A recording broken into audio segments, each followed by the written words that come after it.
तो अब इस कहानी के अंदर हमको पता चलेगा कि आखिरकार साब्दो ने वो सब कुछ क्यों किया था जो कि हो रहा था। तो ये कहानी शुरू होती है हावा तिमूर 1997 से, जहाँ पर साब्दो जो होता है वो अपनी बहन इंतान के साथ रहता है। उनकी फाइनेंशियल कंडीशन अच्छी नहीं थी और उनके पिता भी कुछ महीने पहले ही गुजर गए थे, लेकिन वो दोनों भाई बहन एक दूसरे से बहुत प्यार करते थे और खुश रहने की पूरी कोशिश भी करते रहते हैं। अब आज साब्दो का बर्थडे था तो सुबह इंतान उसके लिए केक बनाती है, उसको विश करती है और आज घर पर उन दोनों की दोस्त एरना भी आई हुई थी, यानी कि साब्दो को विश करने के लिए, जो कि स्कूल की तरफ से दूसरे शहर पढ़ने के लिए जा रही थी। और एरना को हम पहले पार्ट में ऑलरेडी देख चुके हैं, लेकिन वो इस मुकाम तक कैसे पहुंची थी ये भी हमको पता लगेगा। इंतान भी अब पढ़ना चाहती थी, लेकिन उसकी फाइनेंशियल कंडीशन की वजह से वो मजबूर है। खैर थोड़ी देर के बाद में एरना वहां से निकल जाती है और घर पर इंतान साब्दो से ये कहती है कि अगर वो एरना को इतना ही पसंद करता है तो उसको प्रपोज क्यों नहीं कर देता, जिस पर वो शर्मा कर चुप रह जाता है। अब गिफ्ट में इंतान ने उसे अपने ही पिता की पुरानी वॉच गिफ्ट करी थी जो कि खराब पड़ी हुई थी, लेकिन इंतान ने पैसे जोड़कर उसको ठीक करवा दिया था। खैर अब थोड़ी देर के बाद में बात करने पर खाना पीना खाकर वो लोग सोने चले जाते हैं और रात में साब्दो की अचानक नींद खुलती है तो वो घर के अंदर किसी की आहट को सुनता है। अब वो बाहर जाकर देखता है तो उसे एक काला बकरा दिखाई देता है जिसकी आंखें पूरी तरह से लाल चमक रही थी, जो कि साफ नजर आता है कि यह डिमोनिक था। जिसके वो पास जाता है तो वो अचानक गायब हो गया था। अब वो यहाँ वहाँ देखता है तो अचानक से उस बकरे का सर वहाँ पर गिरता है, जिसको देखकर उसको लगता है कि ये किसी ने फेंक दिया होगा और वो गुस्से में उस सर को पकड़कर बाहर लाकर चिल्लाने लगता है कि ये किसने किया है। कि इसी बीच उसे इंतान की आवाज सुनाई देती है और जब वो हाथ में देखता है तो उस बकरे के सर की जगह इंतान का जिंदा सर था और डर कर वो सर गिरा देता है, लेकिन वो सर अभी भी बकरे का ही था। अब तभी उसे इंतान की आवाज सुनाई देती है जो कि मदद के लिए चिल्ला रही थी और वो पलट कर देखता है तो उसका घर भी जल रहा होता है, जिससे कि वो बहुत परेशान हो जाता है। एक तो उनकी फाइनेंशियल कंडीशन पहले से ही सही नहीं थी और उसके बाद उनका घर भी जल गया था, यानी कि पैसे तो उनके पास थे ही नहीं और अब उनके सर से छत भी छिन गई थी। अब अगली सुबह बस्ती के लोग बाहर खड़े हुए थे और घर पूरी तरह से जलकर राख हो गया था, लेकिन इंतान और साब्दो सेफ थे। इसी बीच वहाँ पर एक बड़ी सी गाड़ी आकर रुकती है जिसमें से आर्जो नाम का एक आदमी बाहर आता है और वो साब्दो के पिता का पता पूछने लगता है। गाँव वाले बताते हैं कि वो तो खत्म हो चुका है, लेकिन उनके बच्चे जिंदा हैं जिनका घर अभी अभी जल चुका है। आर्जो साब्दो और इंतान के पास जाता है और बताता है कि वो उनके पिता कोंदोतो का भाई है और सालों से कोंदोतो को वो ढूंढ रहा था। खैर आज वो इन दोनों से मिलकर काफी खुश था, लेकिन वो दुखी था कि वो कोंदोतो से नहीं मिल पाया और वो अपनी और कोंदोतो की फोटो भी दिखाता है, ये साबित करते हुए कि वो उसका ही भाई है। अब वो दोनों ही बच्चों से पूछता है कि अब वो दोनों कहाँ पर रहेंगे, जिसके बारे में वो दोनों नहीं जानते थे। तो वो उनसे ये कहता है कि वो चाहे तो उसके साथ आकर उसके घर पर रह सकते हैं। उनका घर काफी बड़ा है, रूम्स भी बहुत सारे हैं और रहने वाले इतने लोग भी नहीं है और वहाँ पर उनको काफी अच्छा लगेगा। साथ ही साथ वो अपनी आंटी से भी मिल पाएंगे। वो दोनों थोड़ा सा हिचकिचाते हैं तो वो उन्हें आपस में बात करके फैसला करने के लिए बोलता है और थोड़ा समय देता है। अब इंतान साब्दो से कहती है कि फादर ने कभी भी नहीं बताया कि उनका एक भाई भी है और ऐसा क्यों था, और जब वो बीमार हुए थे उनके पास पैसे भी नहीं थे तो आर्जो के परिवार ने उनकी हेल्प क्यों नहीं करी। जिस पर साब्दो कहता है कि उनके पिता के पक्का कुछ ना कुछ रीजंस रहे होंगे और अभी ये सब मैटर नहीं करता क्योंकि उनके पास में अभी भी एक और परिवार था। खैर अब आर्जो का ड्राइवर सुगीक, जिसको हम पहले ही देख चुके हैं, वो उनका सामान लेने आता है, लेकिन वो ये कहते हैं कि उनके पास कुछ भी नहीं बचा। फाइनली वो लोग वहां से आर्जो के साथ निकल जाते हैं और उनके घर पहुंचते हैं, जो कि एक बहुत ही बड़ा आलीशान घर था, मतलब कि जूते चप्पल तक उठाने के लिए भी नौकर लगे हुए थे। खैर अब वो अपनी आंटी लासमिनी से मिलते हैं, जो कि उनको देखकर काफी खुश होती है और उसको भी काफी दुख था कि उनके पिता अब उनके साथ नहीं है, जिनसे वो कभी मिल नहीं पाई। अब वो उन्हें लीना से मिलाते हैं, जो कि उनकी हाउस हेल्प है, यानी कि मेड है, और उन्हें कुछ भी काम हो तो वो लीना से कह सकते थे। अब वो उन दोनों को उनके रूम्स में भेज देती है और उनके लिए उसने कपड़े वगैरह भी मंगवा कर रखे हुए थे, तो वो शावर लेकर तैयार होने के लिए चले जाते हैं। अब थोड़ी देर के बाद में ये लोग खाना खाने के लिए आते हैं और यहाँ पर आर्जो इंतान की पढ़ाई के बारे में पूछताछ करता है। तो साब्दो बताता है कि माता पिता के गुजर जाने के बाद में वो इंतान की पढ़ाई का ख्याल रखता था, लेकिन उसके पास सही जॉब नहीं थी तो वो आगे उसको पढ़ा नहीं पाया क्योंकि बहुत ही ज्यादा पैसे खर्च हो रहे थे। अब लासमिनी और आर्जो कहते हैं कि अब वो दोनों पैसे की फिक्र को छोड़ दें क्योंकि उनके खर्चे अब वो लोग मैनेज कर लेंगे और इंतान के लिए अच्छा स्कूल ढूंढेंगे, जिसको सुनकर इंतान काफी खुश होती है क्योंकि वो हमेशा से पढ़ना चाहती थी।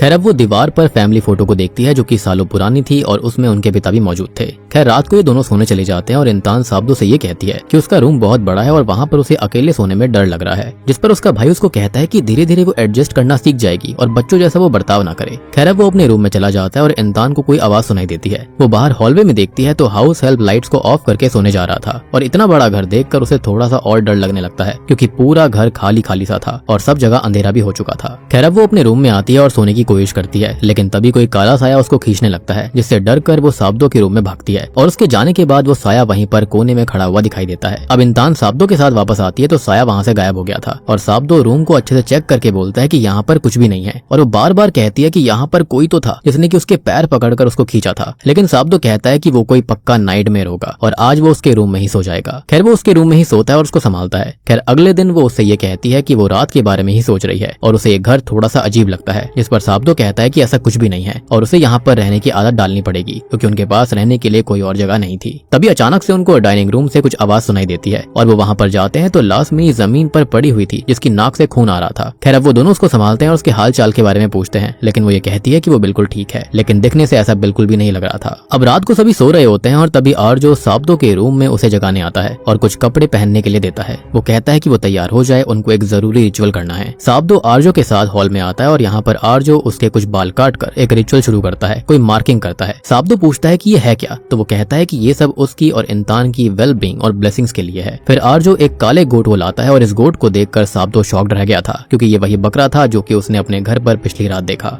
फाइनली आर्जो उस बकरे को स्टैब करता है और उसका खून निकालकर साब्दो को पीने के लिए देता है, लेकिन साब्दो ऐसा करने से हिचकिचा रहा होता है। एंड ऑब्वियस सी बात थी कि यहाँ पर अनजान लोगों के बीच में वो था। हो सकता है कि बेशक से आर्जो उसके पिता का भाई हो सकता है, लेकिन उसके लिए वो अनजान व्यक्ति था और किसी अनजान व्यक्ति के हाथों से बकरे का खून पीना बहुत ही वियर्ड बात थी। आई मीन अगर इसकी जगह कोई और होता तो इस खून को बिल्कुल नहीं पीता, लेकिन आर्जो उसे काफी फोर्स करता है तो वो खून को पी लेता है और उल्टी करके खांसने लगता है। अब आर्जो ये कहता है कि ठीक इसी पल से साब्दो जो है वो एक चानगोक सोंगो बन गया है। अब साब्दो अचानक से बेहोश होने लगता है और तभी वो आर्जो और सुगीक के बगल में खड़े हुए एक बड़े से गोट मॉन्स्टर या फिर डीमन को देखता है, जिसको देखकर वो बहुत डर गया था और अचानक से वो बेहोश हो जाता है। खैर वो बकरा जिसको मारकर जिसका खून पिलाया गया था साब्दो को, वो फिर से जिंदा हो जाता है और अभी तक उसकी आंखें जो नॉर्मल थी वो फिर से लाल चमकने लगती है, यानी कि ये डीमन था ना कि कोई नॉर्मल बकरा।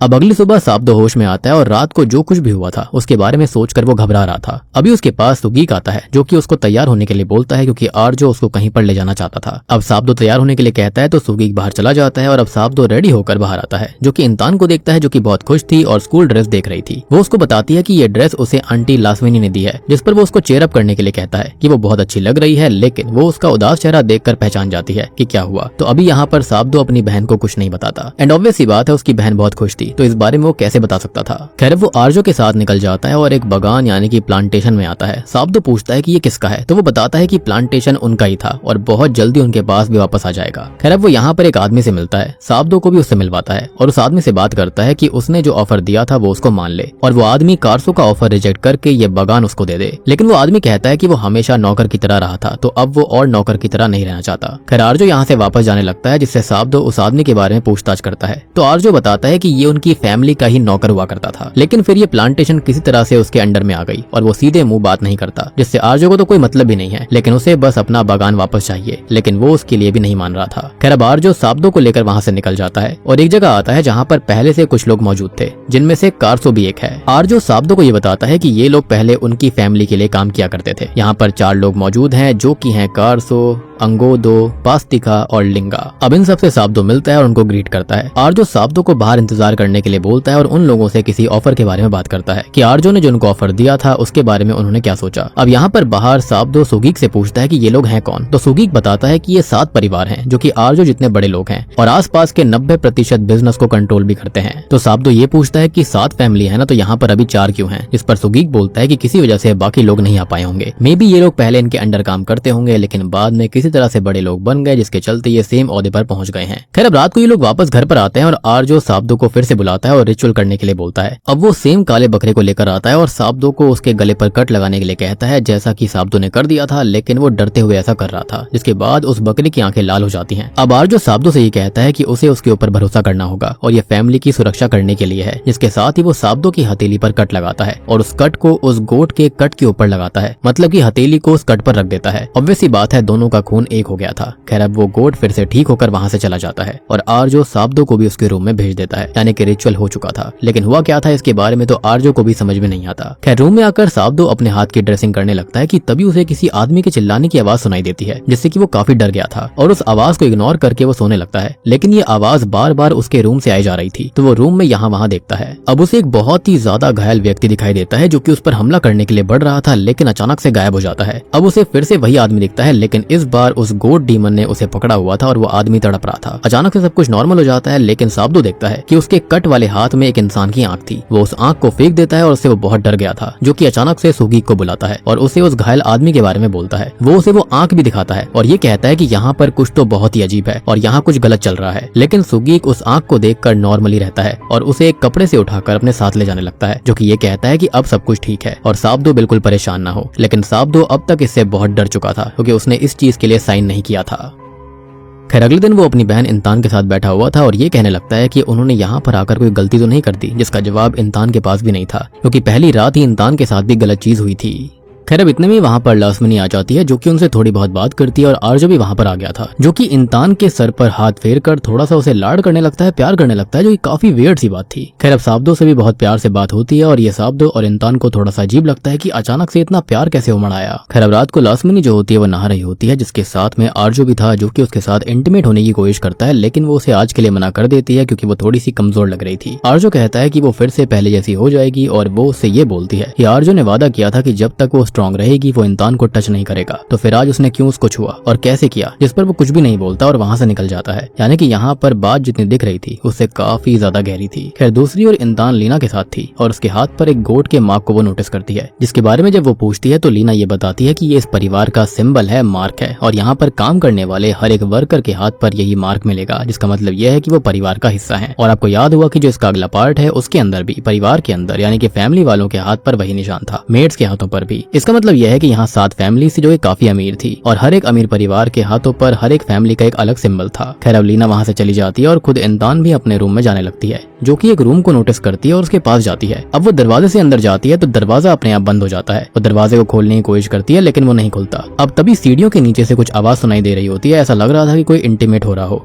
जिसके पीछे वो जाती है। ये जगह कोई बेसमेंट जैसी होती है, जिसके अंदर वो जाती है तो उसे अपनी आंटी लास्मिनी दिखाई देती है, जिसके साथ वही गोड डीमन इंटीमेट हो रहा था। जी हाँ, और यही इस फैमिली का राज था। वो ये देखकर डर जाती है और भागकर साब्दो के पास जाती है। वो साब्दो को उस रूम तक लेकर आती है, लेकिन तभी वहाँ पर एक वॉल आ गई थी और यहाँ पर बात यह है कि उस जगह पर हर कोई नहीं जा सकता था। खैर वो साब्दो को समझाने की कोशिश करने लगती है कि यहाँ पर कोई रूम था और वहाँ पर कोई डीमन लास्मिनी आंटी के साथ में इंटीमेट हो रहा था। अब ये सुनते ही साब्दो उसको बीच में टोक देता है और उस डीमन का हुलिया बताने लगता है, क्योंकि उसने भी उस गोड डीमन को देखा था। इंतान इस पर हामी भरती है तो वो कहता है कि ये घर बहुत अजीब है और यहाँ पर कुछ तो गलत है और उनको यहाँ से तुरंत निकलना होगा। अब वो भागने की कोशिश करते हैं, लेकिन तभी वहाँ पर लास्मिनी आ जाती है, जो कि उनसे ये कहती है कि वो यहाँ पर क्या कर रहे हैं, सोए क्यों नहीं। अब इतना कहकर वो अपने रूम में जाने लगती है, जिसको ये लोग नोटिस करते हैं। तो असल में उसको खून आ रहा था, मतलब कि उसके पैरों पर खून लगा हुआ था, जो कि मोस्ट प्रोबेबली उसके प्राइवेट पार्ट का होगा। ऑब्वियस सी बात है, वो डीमन के साथ इंटीमेट हो रही थी। एनीवे उसके जाने के बाद में वो लोग फिर से भागने की कोशिश करते हैं, लेकिन दरवाजा लॉक्ड हो रखा था। तो वो लीना और बाकी हाउस हेल्प के पास जाते हैं, यानी कि चाबियों के बारे में पूछने के लिए। साब्दो हाउस हेल्प से चाबियों के बारे में पूछता है, लेकिन वो उससे ये पूछते हैं कि क्या आर्जो को इसके बारे में पता है, जिस पर वो ये कहता है कि किसी को पता होने की जरूरत नहीं है और उसको बस चाबियां चाहिए, जो कि वो खुद ही ढूंढने लग जाता है। ये सब देखकर एक हाउस हेल्प सुगीक को कॉल करने लगती है। अब वहीं इंतान रूम के बाहर खड़ी हुई थी, जिसको अचानक से कुछ फ्रेश पत्तियां गिरी हुई दिखाई देती हैं। वो दूसरी साइड देखती है तो बहुत सारी फ्रेश पत्तियां फर्श पर पड़ी हुई थी और वो एक मिरर के सामने जाती है, जिसमें देखने पर उसे घर के बाहर बागान और पेड़ दिखाई देते हैं, लेकिन रियल में तो वहाँ पर कुछ भी नहीं था, जो कि एक और शॉकिंग चीज थी। यानी कि यहाँ पर जो कुछ भी था वो डीमन की देन थी और रियल में यहाँ पर कुछ भी एग्जिस्ट नहीं करता, जो कि ये भी सिग्निफाई करता है जो लोग डीमन के जरिए यहाँ पर शक्तियां पाते हैं, पावर्स पाते हैं, पैसा पाते हैं, उनके पास रियल में कुछ होता नहीं है,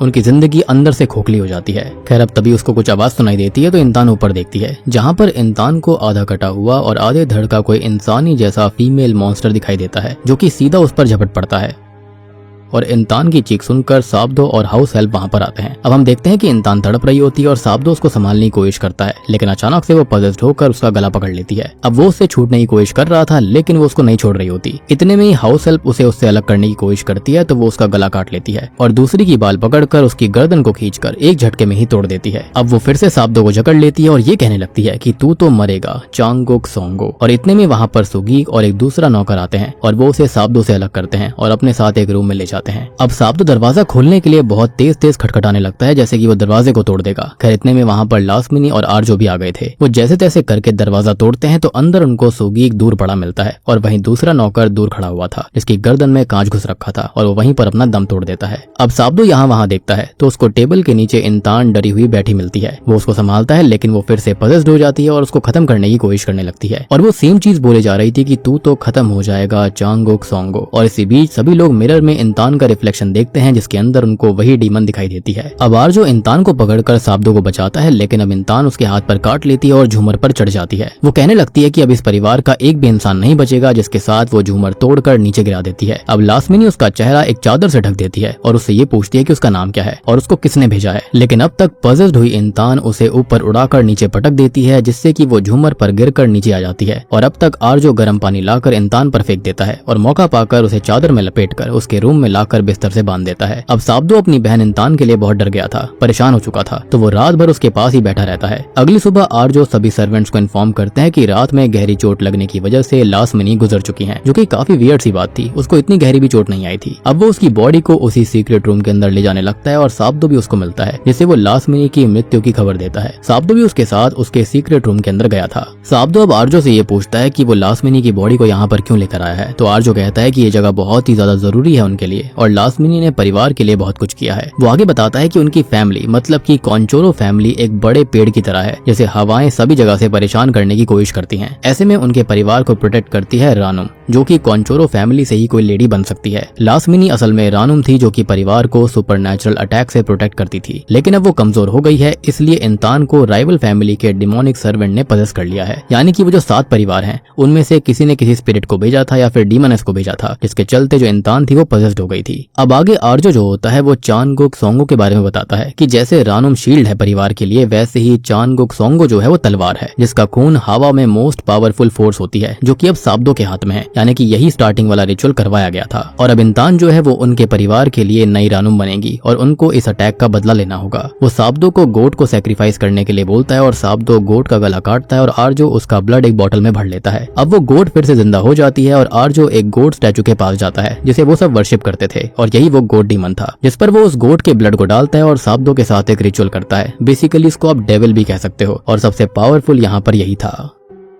अब दूसरी तरफ इंतान की स्पिरिट को दूसरे डायमेंशन के अंदर होश आता है और ये दूसरा रेल्म हमको आखिरी मूवी के अंदर भी दिखाया गया था। असल में रियल वर्ल्ड के अंदर इंसानों की बॉडी के साथ जो कुछ भी होता रहे, लेकिन इस रेल्म के अंदर आकर उनकी जो सोल होती है वो ट्रैप हो जाती है और वो बिल्कुल आइडेंटिकल होता है हमारे दुनिया जैसा। खैर अब यहाँ उसे साब्दो लास्मिनी की आवाजें भी सुनाई दे रही थी और वो यहाँ वहाँ भागने लगती है। बेसिकली उसकी स्पिरिट खुद को ढूंढने की कोशिश कर रही थी, खुद की बॉडी को। खैर अब वो यहाँ से बाहर जाने का रास्ता ढूंढने लगती है और खुद को इस अजीब सी जगह पर पाकर काफी डरने लगती है। यहाँ वो वही फीमेल डीमन उस पर हमला करने आती है जिसके साथ वो रियल वर्ल्ड में जागती है और यही वो डीमन थी जिसके चलते वो पजेस्ड हो रखी थी। यानी कि ये जो डीमन है वो बेसिकली उसकी स्पिरिट को रोक रही थी कि वो अपनी बॉडी में वापस ना जा पाए। खैर अब इंतान जो होती है वो होश में आकर खुद को बंधा हुआ पाती है और परेशान हो जाती है और साब्दो वहीं पर था जिससे वो पूछती है कि हुआ क्या है। वो पहले तो उससे डरता है लेकिन बाद में उसको आजाद कर देता है और यहाँ से जाने के लिए बोलता है, लेकिन इंतान फिर से पजेस्ड होकर उसकी गर्दन पकड़ लेती है। खैर अब यहाँ पर वो उसको खत्म करती उससे पहले ही रूम के अंदर उसको वो गोट डीमन दिखाई देता है जिसको देखकर वो बहुत डर गई थी, या फिर यूं कहा जाए कि उसको पजेस करने वाले डीमन इस गोट डीमन को देखकर बहुत डर जाती है और उसको देखकर वो बोको लोनो कहती है, जो कि बहुत ही ज्यादा शक्तिशाली है। यानी कि इन सारे परिवार का कोई ना कोई डीमन प्रोटेक्शन करता था, जिसके चलते बोको लोनो सबसे खतरनाक है और इसलिए ये परिवार बहुत ही ज्यादा खतरनाक था, सबसे पावरफुल भी था। खैर अब वो अचानक बेहोश हो जाती है और वो गोट डीमन एक हार्ट वहाँ पर फेंक देता है। पक्का उसने फिर से कोई ना कोई कांड किया होगा। अब तभी वहाँ पर सुगीका आकर उस हार्ट को भी उठा लेता है जैसे कि उसने उस आंख को उठाया था और इंतान को फिर से बांधकर साब्दो को वो साथ ले जाने लगता है, ये कहते हुए कि इंतान को बचाने का एक ही तरीका है।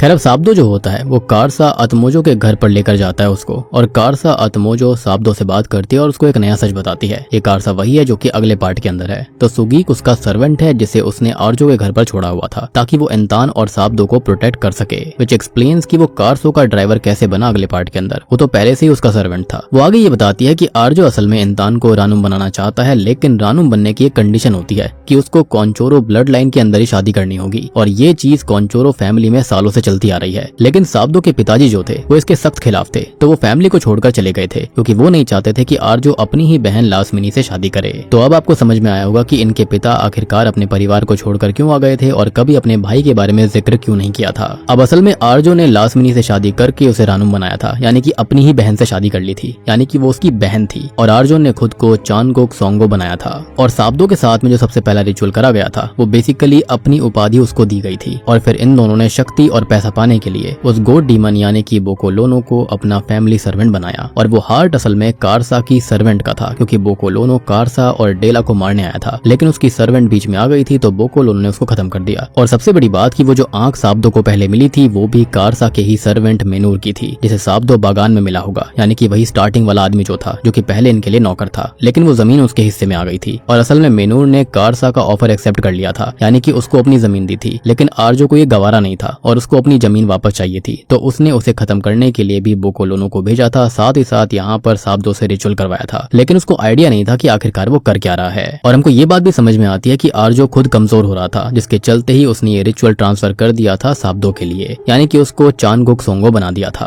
और चानगोक सोंगो जो होते हैं वही इस बोकोलोनो डीमन को समन कर सकते थे। वो आगे ये भी कहती है कि उन्हें इंसान को बचाना होगा, क्योंकि अगर वो रानुम बन गई तो जीवन भर उसे बोकोलोनो को सर्व करना पड़ेगा, यानी कि उसके साथ इंटीमेट होना होगा। और इसलिए ही यहाँ पर जो लास्मिनी थी वो इतनी कमजोर हो गई थी। आर्जो को पता था कि लास्मिनी कमजोर हो चुकी है, इसलिए ही उसने साब्दो और इंतान को ढूंढा, खुद उनका घर जलाया और उन्हें यहाँ पर लेकर आया, यानी कि ये सब कुछ प्री प्लान था। और इंतान को वो रानुम बनाना चाहता है, जिसके चलते ये डीमन कंट्रोल में रहेगा। और वहीं उसने साब्दो को चानगोक सोंगो बनाया है, जिसके खून से ही बोकोलोनो पावर लेकर ये सारी चीजें कर रहा था। अब ये सब रोकने का एक ही तरीका है, जो कि है एक एंशिएंट एंड मोस्ट पावरफुल कर्स, जो कि है जारुन एरंग। और उसको करने के लिए उन्हें साब्दो की जरूरत पड़ेगी। और बोकोलोनो भी चानगोक सोंगो की ही बात मानता है, तो वो उसके खिलाफ नहीं जा सकता। साब्दो कहता है कि यहाँ पर क्या चल रहा है, आर्जो और कारसा की आपस में क्या लड़ाई है, उसको कोई मतलब नहीं है, उसको बस अपनी बहन को बचाना है। और वो यहाँ से निकल जाता है।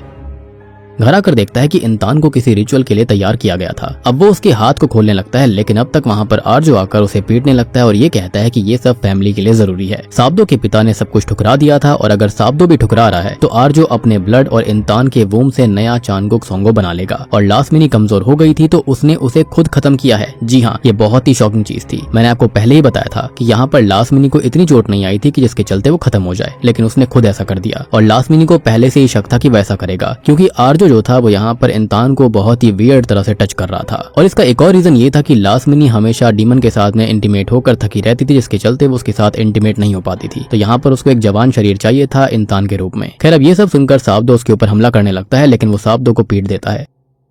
दूसरी ओर कारसा के घर पर वो और पास्तिका थे, जहां पर कारसा बताती है कि अंगोदो ने जारुन एरंग में पार्ट लेने से मना कर दिया है और 4 लोग चाहिए होंगे, नहीं तो जारुन एरंग बैकफायर कर जाएगा, यानी कि वो 4 से कम लोगों में नहीं हो सकता, उनकी शक्ति कमजोर पड़ जाएगी। खैर, अभी पास्तिका अपना खून एक पत्ते पर डालकर खुद का अप्रूवल दे देती है। वहीं आर्जो के घर पर रिचुअल सेरेमनी शुरू हो गई थी, जिसके अंदर उसके सारे फॉलोअर्स आए हुए थे और आज वो इंतान से शादी करके उसको नई रानुम बनाने वाला था। इधर साब्दो उसी बेसमेंट के अंदर कैद होता है और इंतान भी वहीं पर बेहोश पड़ी हुई थी, यानी कि ये बेसमेंट रियल था जब लास्मिनी को देखा गया। खैर, तभी वहां पर सुगीक आता है, जो कि ये कहता है कि उन्हें जारुन एरंग करना है, जिसके लिए साब्दो को अपना अप्रूवल देना होगा और अपनी इंटेंशंस क्लियर करनी होंगी कि ये आर्जो और उसके फॉलोअर्स की बर्बादी के लिए है। सिंपल सी बात थी, यहाँ पर एक तीर से 2 निशाने चलाए जा रहे थे। और इसका रीजन ये भी है कि बाकी परिवार वाले यहाँ पर कॉन्चोरो परिवार को खत्म करना चाहते हैं। ऑब्वियस सी बात है, पावर के लिए, पैसे के लिए, क्योंकि अभी सबसे ज्यादा शक्तिशाली बोकोलोनो डीमन था। खैर, अब इंतान को बचाने के लिए साब्दो राजी हो जाता है और अपना खून उस पत्ते पर गिराकर अपना अप्रूवल देता है, जिसके साथ ही वो पत्ता जल गया था और सेरेमनी के अंदर मौजूद आर्जो के सारे फॉलोअर्स खत्म होने लगते हैं। अब नीचे बेसमेंट के अंदर बोकोलोनो डीमन आता है और सुगीक ये कहता है कि उसका काम हो गया, तो वो जा रहा है। बोकोलोनो इंतान के पास आता है, लेकिन अब तक साब्दो खुद को आजाद करके बोकोलोनो को कंट्रोल करके इंतान से दूर जाने के लिए बोलता है। एंड बोकोलोनो यहाँ पर बाउंड हो रखा था, क्योंकि उनका खून एक था और उसको चानगुक सोंगो की बात माननी पड़ती है, तो वो दूर चला जाता है। अब इंतान और साब्दो बेसमेंट से बाहर आते हैं और बाहर सभी फॉलोअर्स को देखा जाता है, जो कि खुद को ही काट पीट कर खत्म कर रहे थे। उन्हें यहाँ पर आर्जो मिलता है, जो कि ये कहता है कि साब्दो ने बहुत गलत किया है और इसके बाद उसकी जिंदगी अब और खराब होगी। अब श्राप की वजह से वो भी अपनी गर्दन काट कर खत्म कर देता है खुद को। और इंतान को लेकर साब्दो घर से बाहर आता है, लेकिन होता यह है कि बाहर आते ही इंतान की हालत खराब हो गई थी। उसकी बॉडी अचानक से काली पड़ने लगती है और वो उल्टियां करने लगती है, जिसके साथ कारसा वहां पर आती है। और दोस्तों, अब यहाँ पर खुलते हैं इस मूवी के और भी खतरनाक असली पत्ते। अब वो ये बताती है कि उसने उसे पूरी बात अभी भी नहीं बताई थी। जारुन एरंग असल में कॉन्चोरो फैमिली के सभी लोगों को खत्म कर देगा, सिवाय चानगुक सोंगो को छोड़कर। वो यहाँ पर अपने फैमिली की डिमोनिक सर्वेंट भी दिखाती है और इसने ही इंसान को पजेस करा था जिसे कारसा ने ही भेजा था। यानी कि ये सब कुछ कारसा का प्री प्लान था। वो जानती थी कि लास्मिनी और उसका पति आर्जो जो है वो कमजोर पड़ रहे थे, जिसके चलते वो नए लोगों को चूज करेंगे और वो समझ गई थी कि यही दोनों होने वाले हैं, यानी कि साब्दो और इंसान, जिसके चलते उसने ये सब कुछ प्लान किया। यानी कि इंसान को जिस कटे हुए सर वाली डीमन ने पजेस किया था और वो बोकोलोनो को देखकर डर गई थी, तो वो किसी और की नहीं बल्कि वो कारसा की ही सर्वेंट थी।